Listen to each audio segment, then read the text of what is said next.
Susunod na katanungan, Clay Perdilla, PTV4. Good morning po, Secretary Herbosa. Sir, nabanggit nyo kanina mag-expand na po sa mga LGUs yung zero balance billing. How many LGUs will benefit from the additional 1 billion allotted for them? At saan po yung mga lugar na priority area? Salamat po. So that's a good question. We only have 1 billion to support the local government, but local government hospitals are a lot. In fact, mas marami siya kaysa sa DOH hospitals. For the level 1 hospitals, ang feeling namin, kaya na siya i-support nung increased benefits of PhilHealth. So alam yun ng mga local chief executive. But for hospitals, for LGUs that have level 2 and level 3 hospitals, ito yung mas complex procedures and higher cost of care. Sila yung gagamitin nating pilot. And then we have actually selected provinces that have actually fulfilled their commitments to universal health coverage. And these are yung mga Sarangani, Laguna, Aklan. So there are about 5 of them. Pa-prioritize ko sila. Number 2, we are also trying to prioritize LGU hospitals that are in provinces that have no DOH hospital para magkaroon ng zero balance billing yung provinces na yun. So may mga criteria kaming isusulat on how to spend the 1 billion. For the rest of the LGUs, pwede pa rin namin silang tulungan per patient basis through the MAIPIP. So ang mangyayari dito, I will ask my medical center chiefs to have a memorandum of agreement with an LGU hospital, and ipuno yung DOH hospital, papalipatin namin sila sa LGU hospital, pero sasagutin namin zero balance yung pasyente doon. So the fund continues to support our Filipinos na magpapa-basic accommodation. Sunod, Samuel Medinilla, Business Mirror. Good morning po. Magfa-follow up lang po kami regarding po doon sa MAIF guidelines na na-announce po kahapon. Kailan po kaya natin expected ma-complete yung guidelines? So I expect to have the guidelines by the end of the month or by February, mid-February. So meron na kaming basic principles and a working draft. As of now, MAIP will be following the existing 2025 IRR, Implementing Rules and Regulations. So yun muna ang susundin ko until masulat namin yung current for the 2026. I-clarify ko lang po. So sa ngayon po, until malabas yung guidelines, i-accommodate pa po muna natin yung mga existing referral letters from some politicians po. Yes, kasi 2025 pa yun eh. That's still a 2025 fund. Hindi pa yung 2026 fund. So yung IRR will be used for the 2026 fund. May projected na po kaya tayong transition period? Halimbawa malabas na yung IRR kung hanggang kailan po natin i-accommodate yung mga previous letters? The moment we have the new IRR, it's immediately implementable. There's no transition. Tapos last na lang, usually po ano yung average na number of referral letters na natatanggap ng DOH for MAIF po? I don't have that figure. We don't count the referral letters. Basta we have the funds, we actually assist the patients. Thank you po. Follow-up question, Dexter Cabal sa Inquirer.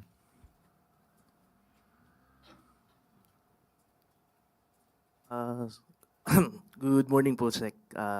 Mag-ask lang po sana if what brought the change of position ng DOH regarding po sa MAIFIP. Kasi if we remember, parang... Change in position? Yes What po, position? parang sabi po ng position to DOH. the previous position?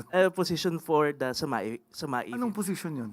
Kasi parang by July or early last year, parang gusto po sana ng DOH is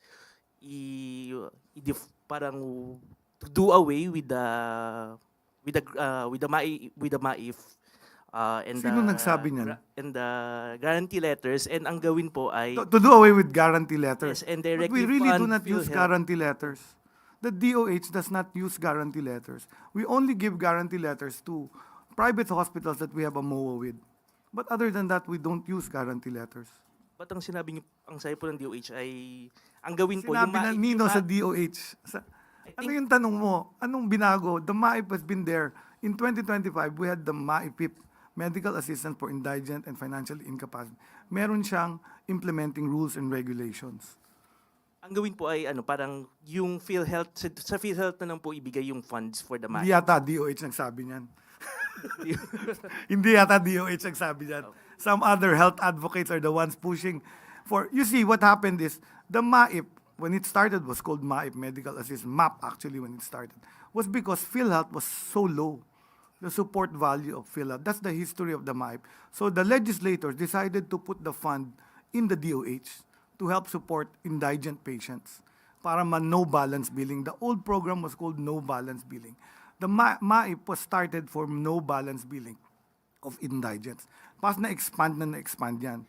But today, we're already expanding PhilHealth benefit packages. So there's been no change in position. The two support each other. We are able to do zero balance billing because we have PhilHealth, we have MyPIP, and then we have the MOOE. Yan ang reason na people feel ang zero balance billing. So wala kaming change na position. Follow-up ka, Kat Domingo. For same topic, sir, just to clarify, baka po kasi yung I know you're in the process of drafting the IRR, the new IRR, pero sir, ang mga normal Filipinos ba, ordinary Filipinos, papayagan pa rin po ba silang kumuha ng guarantee letters from politicians considering that the DOH has already said na hindi naman talaga kailangan yung mga GL? Excuse me, hindi DOH po ang nagsabi yung mga mambabatas, sila naglagay sa batas. And I will read the provision sa inyo para malinaw tayo para hindi tayo nagkakalituan. This is what Section 19 says. Prohibition on political involvement in the distribution of cash and other forms of financial assistance. All cash assistance and other forms of financial aid distributions shall be conducted exclusively by the authorized government officers and personnel or accredited partners. No public officials holding elective position, yung binoto, electoral candidates, politicians, political parties, and any of their representatives, except for officials having direct administrative and executive authority over the implementing agency, shall influence, be present in, participate in, or take part in the actual distribution of any cash assistance and other forms of financial aid in the following programs: protective services for individuals and families in difficult circumstances, tulong panghanap buhay sa ating disadvantaged and displaced workers, medical assistance to indigent and financially incapacitated patients program, and other similar government financial assistance programs. No political signage, branding, paraphernalia, or activity shall be displayed or conducted within the distribution area. The national government agencies responsible for distributing cash assistance and other forms of financial aid shall establish, formulate, adopt, and enforce mandatory requirements, protocols, and reporting mechanisms to ensure strict compliance to this policy. The Joint Congressional Oversight Committee on Public Expenditures shall monitor agencies' compliance with the requirements of this general provision. So it is in the law. Sir, The law now, we have to follow the law. Secretary, Go to the government officials that need it. So if you want medical assistance for financially incapacitated patients, you go to the medical social worker in the hospital, you go to the hospital director, you go to the regional hospital director if you're in an LGU hospital or in a private hospital. Sir, I think what needs to be clarified kasi yung iba pong mga tao, pumipila sila sa opisina, not at the distribution site, pero dun sa opisina ng mga politiko, regardless if they are lawmakers, governors, or what have you. Hindi na po ba i-honor ng kahit anong hospital? Magkakaroon po ba ng directive clearly na hindi na mag-honor ng guarantee letters from any politicians? Talaga to kung magtanong loaded. You know, constituents are free to ask assistance from their elected officials. But do they need a guarantee letter from them to get assistance? No. They can go straight to the Department of Health, and we will help them if they need help. And if we have the funds, we will provide the funds if they are qualified to get the funds. Sir, if that's their option to get guarantee letters, will the DOH still honor those letters? The law actually prohibits a guarantee letter. It Yung law basically distribution lang, hindi yung mismong letter. It's vague on the giving, on the handing out of GLs. So I talked to Senate President regarding this. Of course, if you write me a letter and you want someone, the DOH, to help your constituent, we will help them. Hindi siya GL. That's a request. That's a request. Sir, so may discretion pa rin yung mga politiko. Hindi. What discretion? What will happen to the discretion? It's very clear in the batas. So very clear yung batas, and we will follow the law. As an executive branch of the government, we will follow what the legislators put. Hi, Secretary Ted, Hannah of SMNI. Just idadagdag ko lang po kay Kat. Yung mga mahihirap po, example, may 1 million po silang billing sa isang government hospital.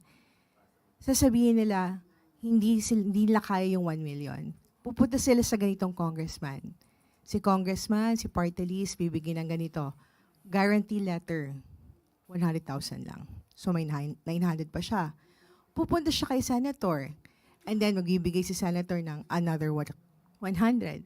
Hanggang sa mabuo nila yung 1 million nila, sir.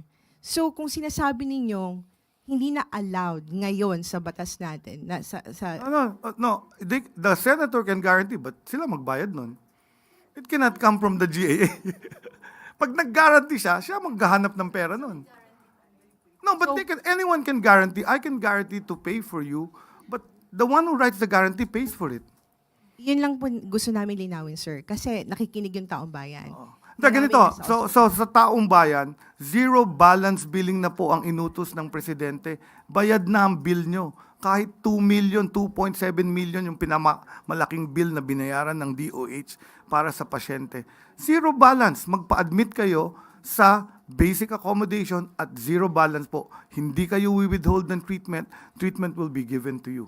Secretary, So, zero balance billing na tayo since July of 2025. So number 1 yon. Kung ikaw ay nagpunta sa private hospital, talagang may babayaran ka. Kasi nag-private ka eh.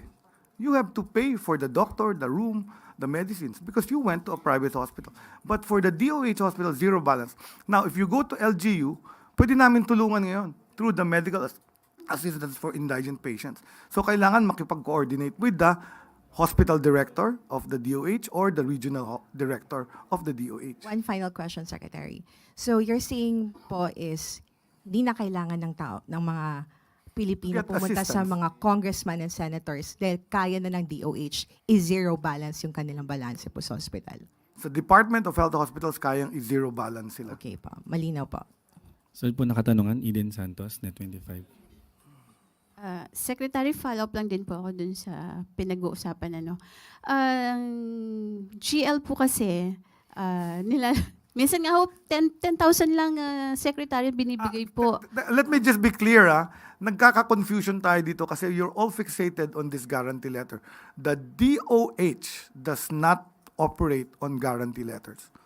That is not our guarantee letter. So do not ask me about those guarantee letters. Ask the people that issue them. Kasi hindi naman po kami nag-i-issue ng guarantee letter.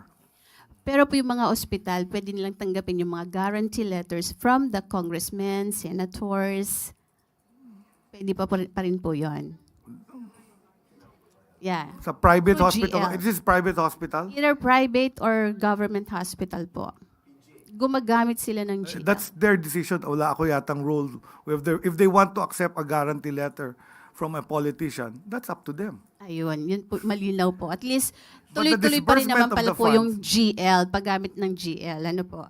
Anyway, alam ko po doon sa basic accommodation, Secretary, ito po yung mga government hospital, tama po ba? DOH hospital, Oh, yeah, so for DOH zero hospital. balance billing, Yes. basic or ward accommodation. Ito yung shared accommodation. Apo, sa zero balance billing po Yes. ito.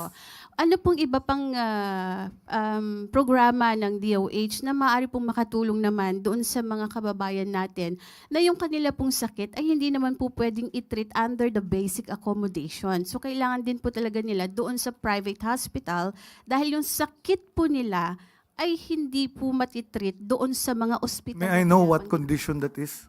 Like cancer, We treat cancer in government hospitals. gaya po ng PGH. Gaya ng DOH hospitals.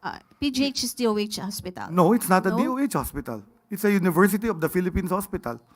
So hindi na po siya yung parang government hospital like before. It's a government hospital, but it's a university-based hospital. It's not under the Department of Health. It was never under the Department of Health. Okay. Ano-ano po yung mga ospital na Madami pwedeng tayong misconception, ano? ng Madami ating tayong mga kababayan misconception. kasi po akala nila ang PGH ay under din ng DOH. and Hindi it's a po government under, hospital. so that's the job of the media to tell people that the Philippine General Hospital is called UPPGH, University of the Philippines, Philippine General Hospital. It is under the budget of the Commission on Higher Education. Hindi siya budget ng Department of Health. So ano-ano po yung mga ospital na ito para po yung mga kababayan natin, alam na nila kung saan po sila pupunta para sa zero balance billing. Ang matagal na po nating inanunsyo, nasa website po ng Department of Health, ang listahan ng DOH hospitals sa lahat ng region ng Pilipinas. Dito po sa Metro Manila na lang po. We para have yung- 22 in Metro Manila. Do you want me to enumerate them? Pwede naman po para mas... I'll just send you the list of Okay, the sige 22. po. Okay. Sa PhilHealth po, yun pong 60 billion pesos na isosoli po sa inyo sa ilalim po ng 2026 General Appropriations Act ay naisoli na po ba or kailan po ito maisosoli? So, bago pa po na isama doon sa ating budget yung 60 billion, naglabas na po ng direktiba ang ating Pangulo na ibalik nung September. So, yun naman po ay pinakinggan ng ating mga mambabatas at sinama na nga po doon sa ating GAB before po na enact as GAA. So, na-aprubahan lang po nung nakaraang pong Lunes, kaya maghihintay po ngayon kami sa Sangguni sa Department of Budget kung kailan po marirelease. Pero nakasaad na po doon, nakasama po yung 60 billion na yan. Pero po nung kuhanin iyon ng government at ilipat sa National Treasury, cash po ba yun na kinuha sa PhilHealth at dinala sa National Treasury? Yung pong 89 billion and then yung 60 na tira na lang po yun. Although nangyari po yung transaction before po ako nahirang na maging presidente po. Pero ang alam ko po, electronic transfer lang po. But cash basis po yon. Kasi pagka na-transfer po at automatic po, debited or credited na po yun doon sa accounts ng treasury. Let me clarify. Mali yung sinabi mo. 89.9 yung pinarevert to the National Treasury. 30 million tranches were given. 30 billion And then second. ang first tranche, and the second tranche was also 30. So 60 yung naibigay sa National Treasury. At ito ginastos din sa health. These were spent for health emergency allowance, about 74 billion. It was spent for health facilities enhancement program. It was spent for MAIPIP, medical assistance for indigent program. So this was the cash used to fund those programs that were already in the GAA. So health to health din to. There were just a few billion na ginamit for infrastructure. But that's the remaining 30 billion, yung 29.9, hindi na na-release yun because of a TRO by the Supreme Court. So 60 billion lang ang na-revert but ginamit din sa health. Ngayon pinabalik yun. So actually, nag-benefit ang health. Kasi ginamit natin yung 60 to other portions in health, tapos binalik pa uli sa PhilHealth yung 60 niya. So parang nangyari, nahiram lang siya. To help health, to also put health. So parang nagka 120 billion additional sa health. Ayun po. Kasama na po yung 60 under 2026 national budget. Yung sinabi ni President, ibalik yung 60 through the budget yon. That's the only way to bring it back. Kaya parang lumabas ng 120 billion. Oo, nadagdag sa health. Okay. Sa PhilHealth pa